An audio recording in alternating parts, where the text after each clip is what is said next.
অনেক দিন ধরেই প্ল্যান হচ্ছিল টগি ওয়ার্ল্ডে যাব করে যাওয়াই হচ্ছিল না। তো অবশেষে আমরা চলে গিয়েছিলাম টগি ওয়ার্ল্ডে। গিয়ে কি করলাম আজকের ব্লগে এটাই থাকবে। টগি ওয়ার্ল্ডে যাওয়ার আগের রাত্রে আমিরার একদমই ঘুম হয়নি। আমিরার ঘুম হয়নি মানে আমাদেরও ঘুম হয়নি। বারবার ঘুমের থেকে উঠে যাচ্ছিল আর বলছিল সকাল কি হয়নি। মানে আমিরা একটু বেশি এক্সাইটেড হয়ে যায় কোথাও যাওয়ার কথা থাকলে। যাওয়ার সময় আমরা একটা কেক নিয়েছিলাম কিডস পার্টি লিখে। কেক নিতে গিয়ে একটু দেরি হয়ে গিয়েছিল, সকাল সকাল দোকান খুলেছিল মাত্র। কেক নিয়ে আমরা চলে গিয়েছিলাম মতিঝিল মেট্রো রেল স্টেশনে। শনিবারের দিন মেট্রো এত বেশি ভিড় ছিল যা বলার মতো না। এই তো আমরা চলে গিয়েছিলাম বসুন্ধরায়। আমরা পৌঁছানোর অনেক আগে আমার খালামণিরা আর ছোট বোনরা পৌঁছে গিয়েছিল। খালামণিরা একটা বোরকার শপে ছিল, তাই খালামণিদের আমরা খুঁজছিলাম। খোঁজাখুঁজির পরে আমরা পেয়ে গিয়েছিলাম। এই যে আমার ছোট্ট বোনটা আমাকে দেখে দৌড়ে চলে এসেছিল। এইবার অনেক দিন পরে আমার বোনদের সাথে আমার দেখা হয়েছে। বোন দুইটা অনেক শুকিয়ে গিয়েছিল, ওদের কিছুদিন আগেই জ্বর হয়েছিল। খালামণি আর আঙ্কেল বোরকার শপে ছিল। আমরা দাঁড়িয়ে দাঁড়িয়ে ছবি তুলছিলাম আর ভিডিও করছিলাম। যতই সকাল সকাল উঠি রেডি হয়ে বের হতে হতে সব মিলিয়ে আমাদের দুপুর হয়ে গিয়েছিল। আমরা ভাবলাম আগে খাওয়া দাওয়া করে নিই, তারপরে টগি ফান ওয়ার্ল্ডে ঢুকবো। সবাই মিলে মেনু দেখছিল আর খাবার অর্ডার করছিল। এই যে পাকনা বুড়িটাও বসে বসে খাবার অর্ডার করছিল। কথা ছিল খাবার আসবে, খাওয়া দাওয়া করব, তারপরে এই কেকটা কাটা হবে। কিন্তু আমাদের বাচ্চাদের একদম ধৈর্য ছিল না। আমরা খাওয়া দাওয়ার আগেই কেকটা কেটে ফেলেছিলাম।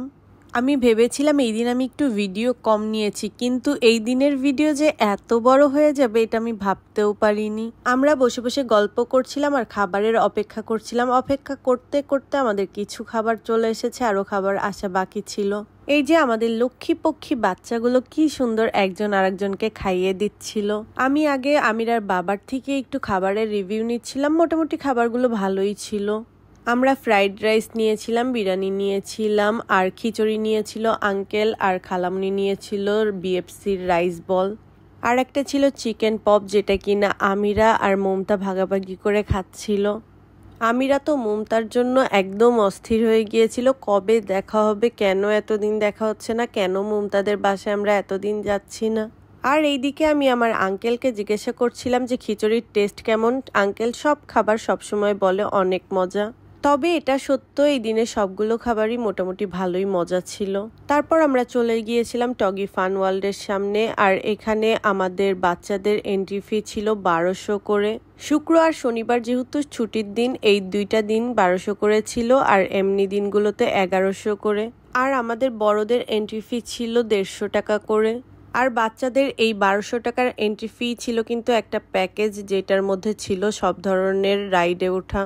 এই তো এইখান থেকে শুরু বাচ্চাদের লাফালাফি আর খেলাধুলা। বাচ্চাদের লাফালাফি আর খেলাধুলা দেখে মনে হচ্ছিল আমিও বাচ্চা হয়ে যাই। এখানে কিন্তু 8, 9, 10, 11, 12 জুড়ে ছিল বাচ্চাদের সব খেলার জায়গা। আর অনেক ধরনের রাইড আপনারা আস্তে আস্তে সবই দেখতে পারবেন। মুমতাহিনা আর আয়ুষা আমার ছোট দুইটা বোন কিন্তু এর আগেও অনেকবার গিয়েছে, কিন্তু আমিরার এটাই ফার্স্ট টাইম ছিল। বাচ্চারা খেলছিল আর আমরা কিন্তু দেখে দেখেই এনজয় করছিলাম ওদের খেলাধুলা। দেখেন সবাই শুধু আমিরার ওঠার স্টাইল দেখেন। আমিরার ওঠার স্টাইল দেখে আমার ছোট্ট বোনটাও এভাবেই উঠছিল। আমিরা কিন্তু ছোটবেলায় অনেক সুন্দর করে স্লিপ খেত আর স্লিপ খেতে অনেক বেশি পছন্দ করত, কিন্তু বড় হচ্ছে আর আমিরা একটু ভীতু ভীতু হয়ে যাচ্ছে। ভীতু হওয়ারও কারণ আছে, কারণ আমরা ওকে নিয়ে রেস্টুরেন্টে যাই, অন্যান্য জায়গায় ঘুরতে যাই, কিন্তু ওকে নিয়ে খেলাধুলার জায়গায় খুব কম যাওয়া হয়। এই তো বোরিং টাইম, কি আর করবে। আমিরার আব্বাজান দেখেন সেলফি তুলছিল এখানে দাঁড়িয়ে দাঁড়িয়ে। আর এখানে স্লিপ খাওয়ার সময় আসলে একজন স্লিপ খাওয়া শেষ হওয়ার পরে আরেকজন স্লিপ খাওয়া উচিত। আমার ছোট বোনটা মনে হয় একটু হালকা পাতলা ব্যথা পেয়েছিল, যদিও তখন খেয়াল করেছিলাম না, এখন এডিট করতে বসে তারপরে খেয়াল করলাম। তারপর ওরা অন্য সাইডে চলে গিয়েছিল, জাম্প করার সাইডে। আর এই জাম্প করা দেখে আমার মনে হচ্ছিল ওদের সাথে আমিও উঠে যাই, জাম্প করি। এখানে কিন্তু বড়দেরও জাম্প করার সাইড আছে, কিন্তু আমার পায়ের যেই অবস্থা, পাটা আবারও ভেঙে যাবে যদি আমি এইরকম লাফালাফি করতে যাই। করতে না পারলে আর কি হবে, ওদের দেখেই আমি আসলে অনেক মজা পাচ্ছিলাম। এখানে সবচেয়ে বেশি এনার্জি আর পাকনা ছিল আমার ছোট বোনটা, মাশাআল্লাহ। এই তো এখানে আমার বড় বোনটা ট্রাই করছিল ওপরে ওঠার, আর ওইটা দেখে আমার ছোট বোনও চেষ্টা করছিল, ভাবছিল ও উঠবে। আমিরাকে বললাম একদম ভয় নেই, নিচে পড়ে গেলেও সমস্যা নেই, একটু চেষ্টা করে দেখো। আমিরা তো একদমই রাজি হলো না। এখানে কিন্তু বাচ্চারা খেলছিল, সাথে আমরা বড়রাও ওদের সাথে খেলছিলাম। এই খেলাটা খেলে কিন্তু আমরা অনেক বেশি মজা পেয়েছিলাম। এখানে হচ্ছে কথা ছিল কে কতটা মাছ মারতে পারে এখান থেকে। এখানে আমার বোন উইন হয়েছিল, বেশি মাছ মারতে পেরেছিল, মনে হয় ও একটা বড় মাছ ধরে ফেলেছিল। যেই উইন হোক, কিন্তু ওরা অনেক বেশি মজা করেছিল। এইদিকে আমার ছোট বোন একা একাই মাছ ধরছিল আলাদা, আমিরা আর মমতা একসাথে করছিল, এই জন্য ও আলাদা সাইডে করছিল। এই খেলাগুলো একবার খেলে ফেললে আর কিন্তু খেলা যায় না, একজন একবারই খেলতে পারবে আর একটা টাইম লিমিট আছে। আর এই খেলাটা কি ছিল মূলত আমি জানি না, কারণ খালামণি আর ইমরাজি এটা হেল্প করেছে। এটা হয়তোবা ওই পোকাটার গায়ে পানি মারতে হবে এমন কিছু একটা ছিল। আমিরা আর আয়ুষা একসাথে খেলেছে আর মমতাহা দাঁড়িয়েছিল, এই জন্য মমতাহিনা পরে খেলছিল। আমার ছোট্ট সব বোনটা একাই গিয়ে ঘোড়ায় বসে পড়েছে আর আমিরাকে উঠিয়ে দিতে হচ্ছিল। আমার ছোট বোনটাকে কোনো বিষয়ে যদি হেল্প করতে চাওয়া যায়, সে একদমই হেল্প নিতে চায় না। আমিরা তো ফার্স্টে উঠতে ভয় পাচ্ছিল, পরে অনেক বেশি এনজয় করছিল সে। আমি আর কি করব, এখানে তো আর আমাকে উঠতে দিবে না। তবে আমরা ইন্ডিয়াতে যাওয়ার পরে ওইখানে আমাদেরও উঠতে দিয়েছিল, মানে বড়দেরও উঠতে দিয়েছিল। আর এটা একটু হাস্যকর ছিল, মানে ভূতটা যেরকম করে নাচবে ওইভাবেই ওদেরকে নাচতে হবে, তাহলে ওরা পয়েন্ট পাবে। আর এখানেও সবচেয়ে ভালো স্টেপ করেছিল আমার ছোট বোন। কত সুন্দর করে সে দেখে দেখে বুঝে বুঝে নাচছিল যে ওই স্টেপটা তার দিতে হবে এখন। আর এটা ফাইটার গেম টাইপের কিছু একটা ছিল, ওদের ফাইট করতে হচ্ছিল। আমিরাকে তো দিতেই চাচ্ছিল না ওর হাইটের জন্য। আর এই যে আয়ুষা রানীকে তো দেয়নি, কারণ ও ছোট ছিল, ও দাঁড়িয়ে দাঁড়িয়ে দেখছিল যে ওর হাইট নেই বলে ও আজ এই গেমটা খেলতে পারলো না। এই তো এখানে আমার খালামণি হেল্প করছিল মমতাকে, আর আমিরাকে হেল্প করছিল আমিরার বাবা। আর এই দিকে আমার ছোট বোনটার একটু মাথা নষ্ট নষ্ট লাগছিল, কারণ সে হাইটের জন্য আজ এই গেমটা খেলতে পারলো না। আর এইদিকে আমি বুঝি না বুঝি উল্টাপাল্টা খেলেই যাচ্ছিলাম। আর এইটা ছিল একটা ফালতু একটা খেলা, একদমই পারছিল না বাচ্চারা, আমরা কেউই পারছিলাম না। আর এইদিকে আমার পাগলা বুড়ি আপাটা কি সুন্দর করে গেমের মধ্যে দৌড়াচ্ছিল।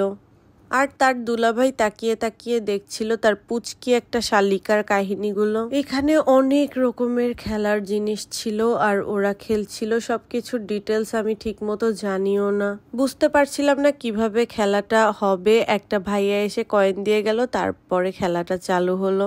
বাচ্চাদের খেলার ফাঁকে ফাঁকে কিন্তু চালাকি করে আমিও একটু একটু খেলে নিচ্ছিলাম। মাঝে মাঝে একদমই ভুলে যেতে ইচ্ছা করে যে আমি বড় হয়ে গিয়েছি, আমারও একটা মেয়ে আছে। এই স্লিপারটা কিন্তু অনেকটাই টাফ ছিল, ওরা গড়িয়ে গড়িয়ে পড়ে যাচ্ছিল উঠতে গিয়ে। আমিরা খুবই কষ্টে উঠেছিল, কিন্তু আয়ুষা উঠতে পারছিল না। আমিরা আর মমতা চেষ্টা করছিল আয়ুষাকে ধরার, কিন্তু গড়িয়ে গড়িয়ে পড়েই যাচ্ছিল। স্লিপারে স্লিপ খেতে যেয়ে বারবার ওরা ব্যথা পাচ্ছিল, এই জন্য চাচ্ছিলাম না আমরা যে ওরা আর স্লিপ খাক একসাথে ওইভাবে। এই জন্য আগে আমিরা নেমেছে, তারপরে মমতা নেমেছে আর আয়ুষা নেমেছে। এটা হয়তোবা 8 তলা ছিল, তারপর আমরা 9 তলায় চলে যাচ্ছিলাম, ওইখানে আরো রাইড আছে। এই সাইডের এই রাইডগুলো ছিল বাচ্চাদের জন্য, ওদেরকে অ্যালাউ করছিল না। আয়ুষা উঠতে পেরেছে, কিন্তু আমিরা আর মমতা এগুলোতে উঠতে পারেনি। আজকের ভিডিওটা একটু বড় হয়ে যাচ্ছে, আসলে সব ডিটেলস দেখাতে গেলে কি কি রাইড আছে, কি কি ভালো, কি কিতে উঠতে পেরেছে ওরা, এগুলো দেখাতে গেলে একটু বড় হয়ে যাচ্ছে আসলে। আমিরা কিন্তু এমনিতে অনেক ভয় পায়, কিন্তু মমতার সাথে ছিল এই জন্য কোনো কিছুতেই ভয় পাচ্ছিল না, শুধু আমাকে দেখাচ্ছিল চিল, সে অনেক ভালো আছে। এই ফাঁকে আমিরার বাবা আর আমি কিছু ছবি তুলে নিচ্ছিলাম আর ভিডিও করে নিচ্ছিলাম। তারপর আমিরাকে আর মমতাকে কিছু ছবি তুলে দিচ্ছিলাম। এখানে একটা মজার বিষয় দেখাই আপনাদেরকে, আমিরার বাবা এক সাইডে দাঁড়িয়ে দাঁড়িয়ে ফোন টিপছিল আর আমার আঙ্কেল আর এক সাইডে দাঁড়িয়ে দাঁড়িয়ে ফোন টিপছিল দুইজন। এই দিনে আসলে এত কিছু করেছে ওরা, কি দিয়ে কি করেছে, কোনটা কিভাবে করেছে, এত ডিটেলস আমি জানি না। আমি দূরের থেকেও অনেক ভিডিও নিয়েছি। আমি মনে করি বাচ্চাদের জন্য একবারে 1200 টাকার প্যাকেজটা নিলেই ভালো হয়, না হলে আলাদা আলাদা করে টিকিট এত কিছুর কাটতে গেলে 200-300 করে অনেক বেশি পড়ে যায়। আর বাচ্চা মানুষ স্বাভাবিক যেটা দেখবে ওইটাই করতে চাবে। এই খেলাটা কি ছিল আমি জানি না, খালামুনি ওদেরকে শিখিয়ে দিচ্ছিল। আমি দূরে ছিলাম, ছবি তুলছিলাম, এসে একটু ভিডিও করে নিয়েছিলাম শুধু। আর এইটা তো আমিরা খেলতে যেয়ে লাফাতেই পারছিল না, ওই সাইডের দুইটাও নাড়াতে হয়, ওইটা আমিরা নাড়াচ্ছিলই না। অনেক বেশি এক্সাইটেড হয়ে গেলে আমিরা এমনই করে, কিছু বুঝে না কি করবে। এই তো আমিরার খেলার লিমিট শেষ হয়ে গিয়েছিল, তারপরে মুমতাহিনাও খেলছিল। তারপর এটা ছিল গাড়ির গেম। আমিরা কম খেলছিল, এখানে আমিরার বাবাই বেশি খেলছিল। আমিরার বাবা পারে তো আমিরাকে সরিয়ে দিয়ে ওই বসে বসে খেলে, কিন্তু ছোটদেরটাতে একদমই বড়দের কিছুই অ্যালাউ করছিল না। তবুও আমিরার বাবা একটু একটু শিখিয়ে দিচ্ছিল আমিরাকে। অন্যদিকে গিয়ে দেখি আমার বোনটা কি সুন্দর ঘুরে ঘুরে খেলছিল, আর ছোটুটা কি সুন্দর করে বসেছিল। বাচ্চাগুলোর জন্য অবশ্যই সবাই মাশাল্লাহ বলতে একদম ভুলে যাবেন না। বড়দের ঝাপাঝাপি করার সাইডে গিয়ে অনেক আফসোস হচ্ছিল, আর মনে হচ্ছিল কেন আমার পাটা ঠিক নেই। পা ঠিক থাকলে একদম আমিরার বাবাকে জোর করে নিয়ে আমি আর আমিরার বাবা চলে যেতাম, এখানে যে একটু ঝাপাঝাপি করে আসতাম। বাচ্চাগুলো ট্রেনে উঠে সিট বেল্ট বাঁধার চেষ্টা করছিল, কিন্তু সিট বেল্ট কাজ করছিল না। বাচ্চাকালে কিন্তু ট্রেনে উঠতে অনেক বেশি ভালো লাগে। আমার তো এখনো মন চাচ্ছিল আমি ওদের সাথে বসে ট্রেনে উঠে যাই।